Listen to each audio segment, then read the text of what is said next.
Korea's central bank has cut its key interest rate for the second time in 3 months in efforts to revitalize the nation's sluggish economy. The key rate now stands at record low of 1.25%, last seen in 2017. And many predict the rate cut trend is likely to continue for quite some time amid the stagnant domestic and global economies. Today we go in depth on BOK's rate cut and prospects of its effectiveness in revamping the Korean economy with Dr. Jun-sok, professor of economics at the Catholic University of Korea. It's always a pleasure to have you with us. Happy to be here. So another rate cut implies Korea needs further measures that could revamp the nation's domestic economy. Could you first give us an analysis of the Bank of Korea's rate cut? Okay, well, I think it was an appropriate cut, though how effective it will be, I think, is up to question. But over the last couple of weeks, the growth rate estimates for Korea has been revised very much downwards. So previously, the government goal for this year's growth was 2.4 to 2.5%. BOK's estimate was 2.2%. I think both of those organizations now are admitting that there's no way that Korea can meet these goals. IMF was the latest international group to announce Korea growth estimates, and they estimated at 2.0%.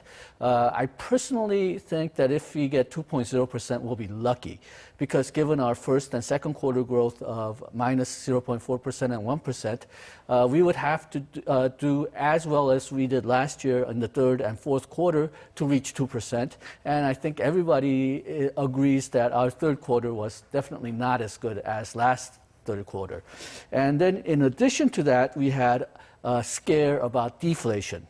Now, I think the government explanation is right. Deflation in Korea is a technical issue. It's not going to be a full-blown deflation. It's because the consumer prices last year, August, September, and maybe up to October, were very expensive because fresh food prices were very high because of the very hot weather. But still, it does not hide the fact that Korea has a very weak inflation. If you take fresh food and energy out of the calculation, then we had an inflation of 0.5% in September, and BOK's goal is 2%. So it's way below the target rate. That means we have very weak demand, especially very weak consumption demand. And unless we can get the demand to pick up again, I don't think we'll have a full recovery at all. Korea's central bank has been raising its key interest rate since mid-2016, but it seems the rate is now on a downward trend.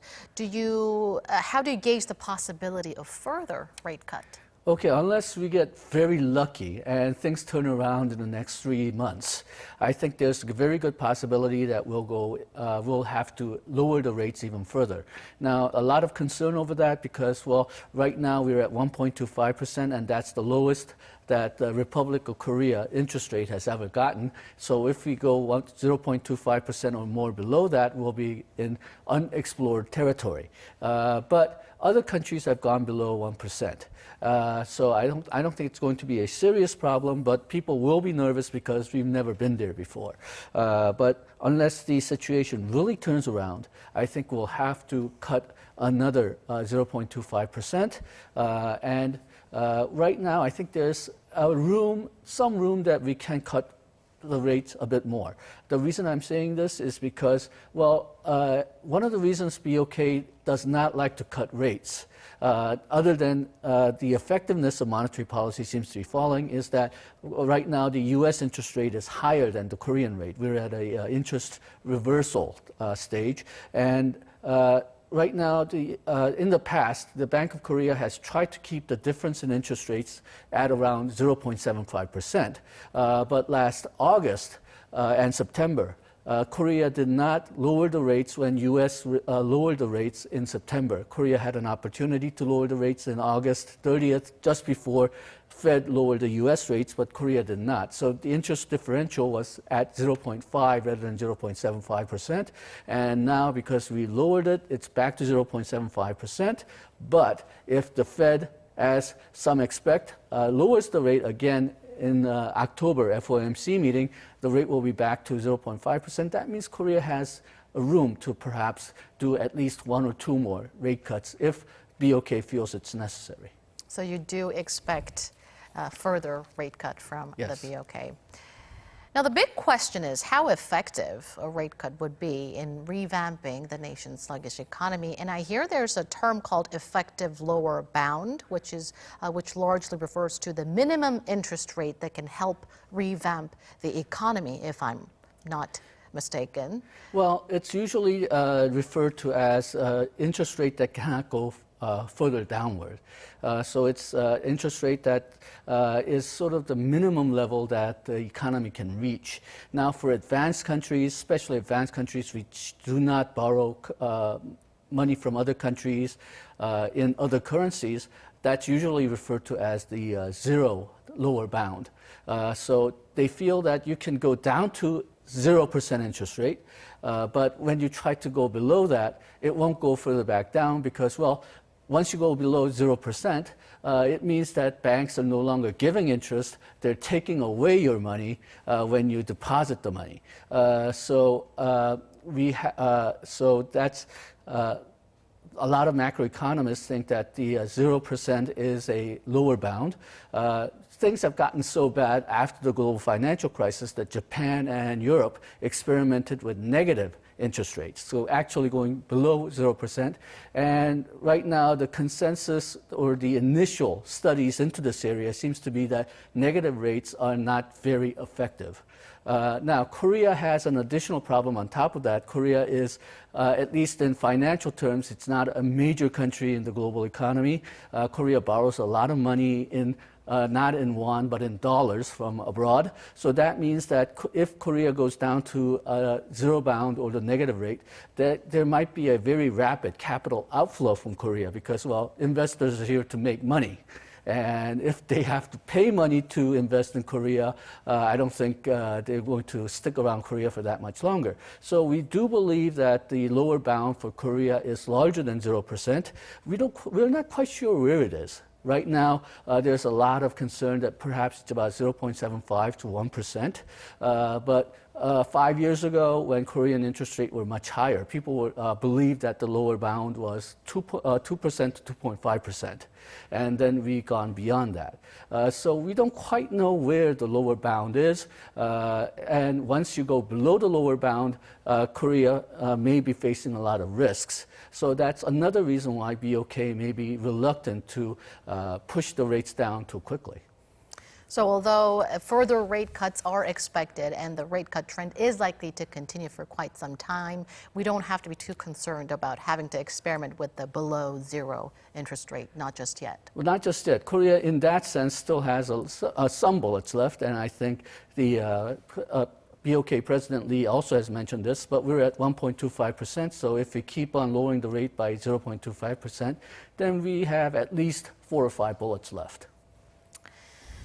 So the sluggish investment and consumption are not the only economic challenges Korea faces. The ongoing U.S.-China trade war, on top of Korea-Japan trade dispute that is also yet to be resolved, are also weighing heavily on Korea's export-driven economy.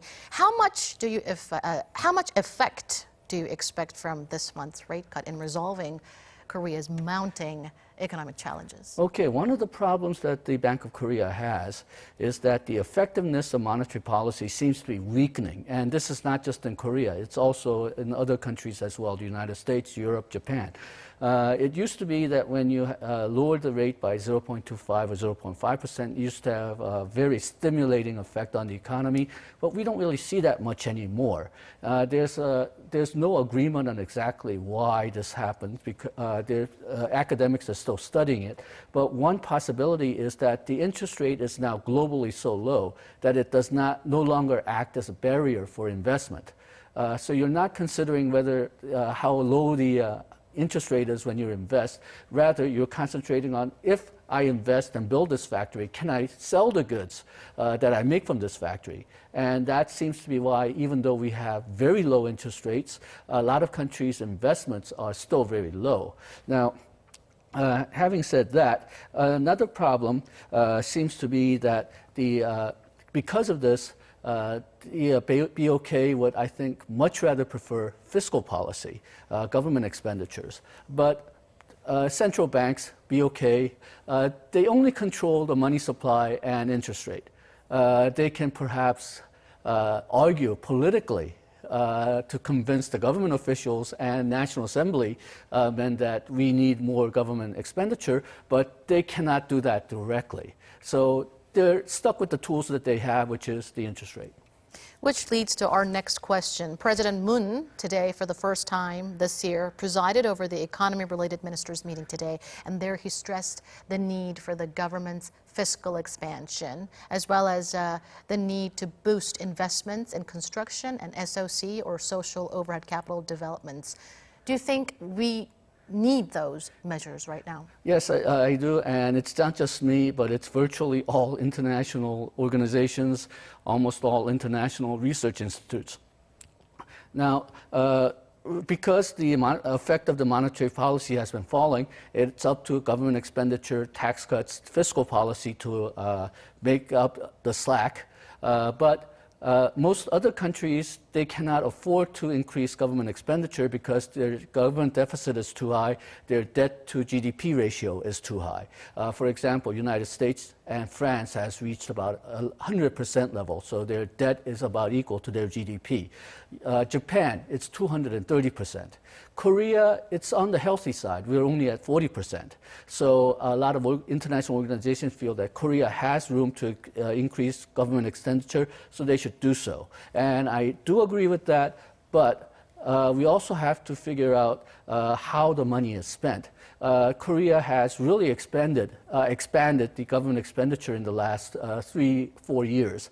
Every year, the budget has increased tremendously, higher than the last year's main budget plus the supplementary budget. But given the money that's being spent, I don't think we're seeing enough bang for the buck. So we really need to go back to the micro levels, and we do need more amount, but also look at the programs themselves. What are we spending our money on, and make sure that we're getting appropriate bang for the buck for the money spent. The IMF has lowered Korea's growth forecast for this year to 2%, while projecting a 2.2% growth for next year. How do you see this, and what's your forecast, growth forecast for Korea next year? Okay, I think they're on the sort of the optimistic side. This year they had no choice but to lower Korea's growth expectations because, well, half of Korea's GDP, almost half the GDP is in exports, and exports are actually falling. And WTO has estimated that 2019's trade growth will be very low, lowest since the global financial crisis. And the last time that we had a very slow global trade growth, Korea had negative export growth, 2015 and 2016. And we've seen that again this year. Export demand is very low. Domestic consumption demand, it's growing, but it's growing very, very weakly. And as I mentioned before, right now the barriers, Korea has been trying to improve investment, but I think investors will not invest unless they see the demand. So we're sort of caught in this low demand trap. Now, next year, well, there's some signs of hope that are out there. The semiconductor prices have stopped falling. The Samsung and LGs have done better than expected. So they're seeing some hope there, and they're hoping that the trade war, the global slowdown reaches the bottom. But we'll have to wait and see. I'm a bit on the pessimistic side myself, at least for the first half of next year. All right, thank you as always, Dr. Yang, for your analysis tonight. Thank you.